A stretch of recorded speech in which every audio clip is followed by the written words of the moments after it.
When a great saint realizes that God has become everything, he says certain things. And we people, we are ordinary people, we listen to these greats. Acharya Shankar very beautifully describes what is spiritual practice. Says the practices of the spiritually perfect, when done consciously with labor, is sadhana. So, for example, Sri Ramakrishna or Swami Vivekananda or Shankaracharya or any of the great Advaitins whom we have heard of, they did certain things naturally because they saw like that. You might have seen kids trying to act like their parents. They try to talk and walk like their parents. They like to sit, they like to pose. Just like that. Spiritual practices are just that. You have read the biography of Sri Ramakrishna. You have read the biography of, say, Shankaracharya or whomsoever you respect.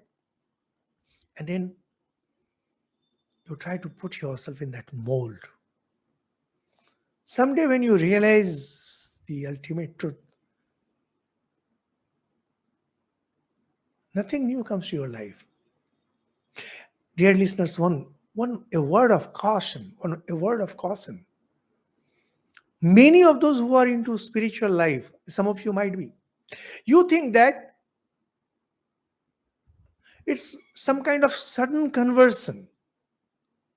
The idea of sudden conversion implies that you are living one kind of life and you are doing maybe some meditation, some japam, some worship, and one fine day you will suddenly have vision of God.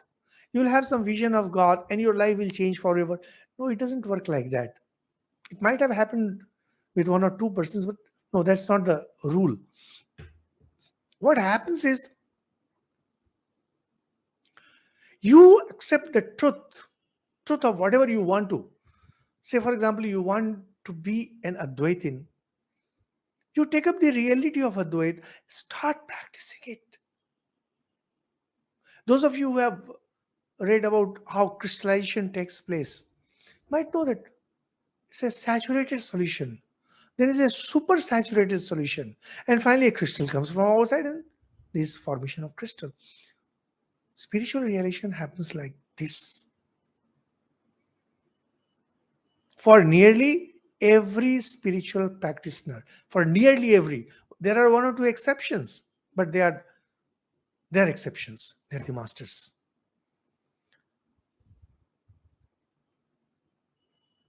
If you are serious about spiritual life, first you decide what kind of realization you want. Do you want Advait or do you want Bhakti? Fine. You want Bhakti, let's say. You want to feel that Krishna has become everything.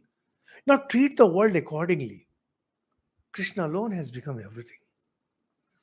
And you become fully established in it, fully established in it. Anyone who is committing some kind of mischief, you think it's naughty Krishna. So, like we have in description in Bhagavata, where when Krishna is acting naughty, and when Krishna is acting naughty, his mother Yashoda punishes him, ties him to ties him with a rope. So these things will happen. Not that you are not supposed to all those things. You can. But mind it, when the final realization comes, it is just vetting of the practices that you have been doing.